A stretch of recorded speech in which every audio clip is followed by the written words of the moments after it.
Geometry Unit 6, Lesson 5, Angle Relationships in Circles. So in this lesson, we went to prove and apply different angle relationship for chords, secants, and tangents.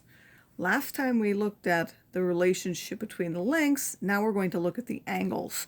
So just like we started with chords the last time, we said the length of these parts multiplied is the length of these parts multiplied.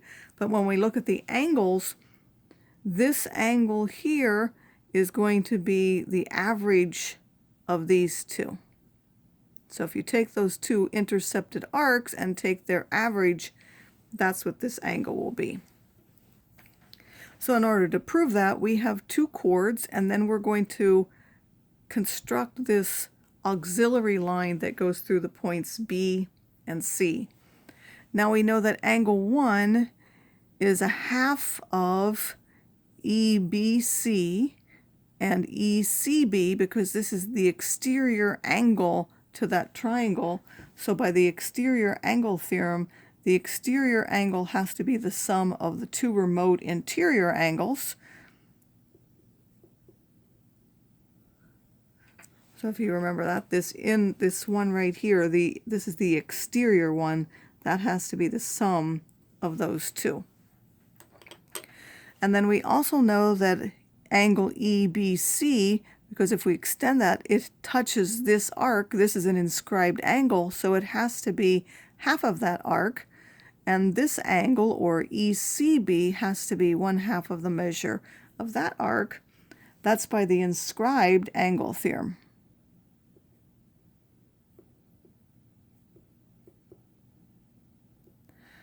And then we can substitute those. We can put this one in place of this and this one in place of this. So this is 1/2 the measure of arc BD. And this is simply by substitution. And finally, we can use the distributive property by taking out that 1/2 and get the measure of angle 1 is now 1/2 of the sum of the arcs, those two intercepted arcs. So now it says find the measure of angle MPK. So we want this angle here. Again, if we extend that, it intercepts two different arcs. It intercepts this one, which is the 111, and it intercepts that 61 if you extend those. So we know that the measure of angle MPK is now 1/2 of that 61 plus 111.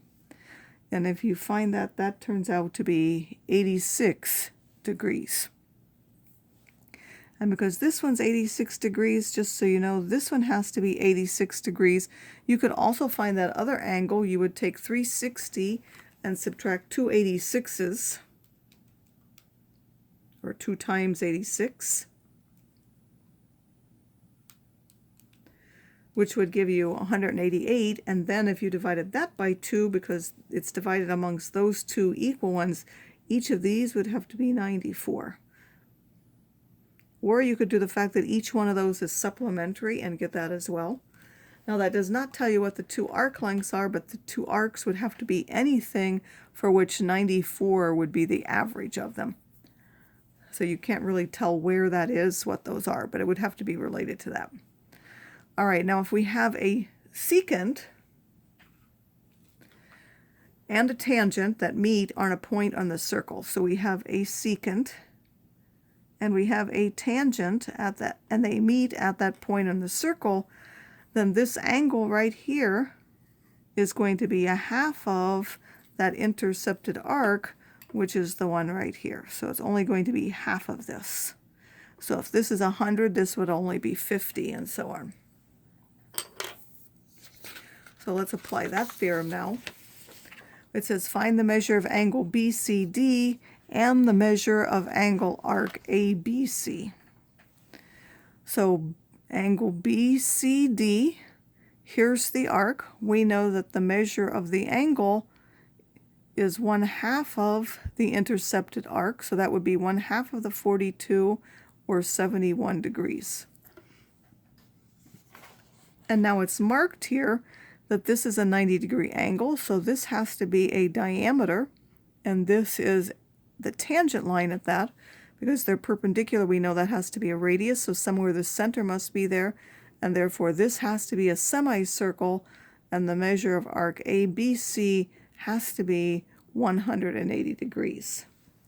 You could also look at the fact that because this is 90, this arc would have to be twice that, or 290s, since it's the intercepted arc, and therefore would have to be 180. All right, if we have a tangent and a secant, they're going to meet somewhere on the outside of the circle, so it can be one secant and a tangent. It can be two tangents, or it can be two secants. It really doesn't matter. The two arcs will be different, but the result is the same. The measure of the angle on the outside is the average difference of those arcs. So you're going to take the one on the outside and the one on the inner part of that. Or here you would take where it meets for both tangents. It's both tangent arcs, but in different directions. One would be here, and one would be till there. Both tell the points of tangency. Or for this one, it would be this arc and this one. So the arcs look different, but the result is the same. You're going to subtract those and then divide by 2 to get the measure of the angle on the outside of that. So in this particular case, we know that this 25, which is the angle on the outside, has to be half of the difference of the two arcs. And of course, it's the bigger one minus the smaller one. So that's 83 minus x. Of course, it has to be smaller because these are coming here together. If we divide by 2 or multiply by 2, that's 50 is 83 minus x. And therefore, x is have to be 33 degrees. And now let's just summarize those. So we started off with the vertex on the circle, like, lost my paper.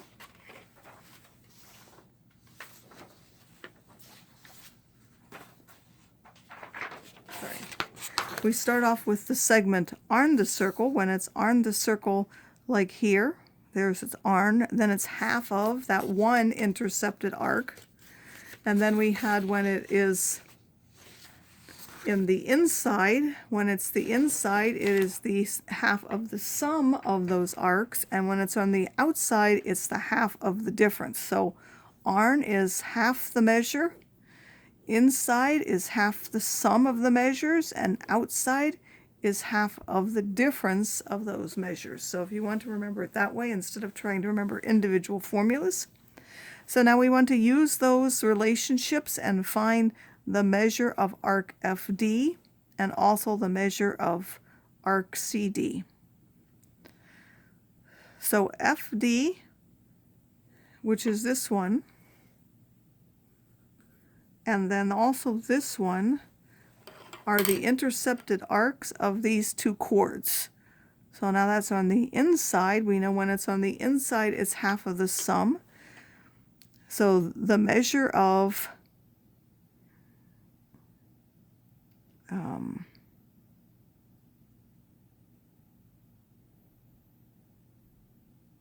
trying to think here what I'm trying to say here. I'm trying to find FD, sorry, but I don't have that angle.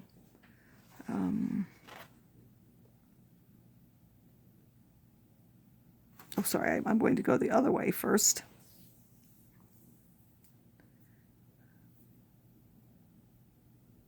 I'm looking at this wrong here. 50.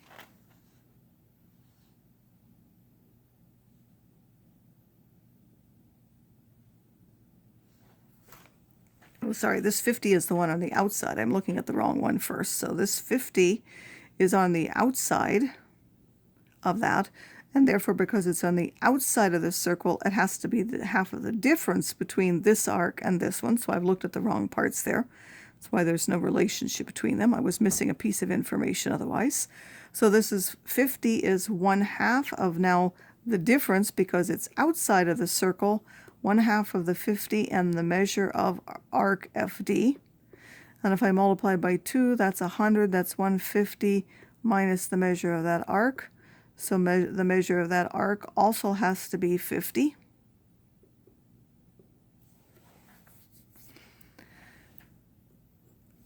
It just turns out that way. It's not a relationship that it's always equal that. And then I want CD, and there are a couple of ways to find CD. The easiest one is to just say I now have these three arcs, and CD is 360 minus those, so that's the easiest way of doing it. So you would take minus the 64 minus the 150 minus the 50 we just found, and now that would be 96. And I'll also just say you could find this angle now, so you know that this angle is now half of this. We know this is 50, so if you take 64 and 50, that's 114. Half of that would be 57. So this is 57 and this is 57. Then because these are supplementary, 180 minus 57 is 123. So each of these are 123. And then you could set up an equation for that. This 123 on the inside has to be 1/2 of the sum of the 150 and measure arc CD. And if you do that, you'll find that that angle will still be 96. So if you take 150 and add 96 and take 1/2, you'll get 123. Of course, this would be the harder way. The easiest way would simply to use that and subtract from 360.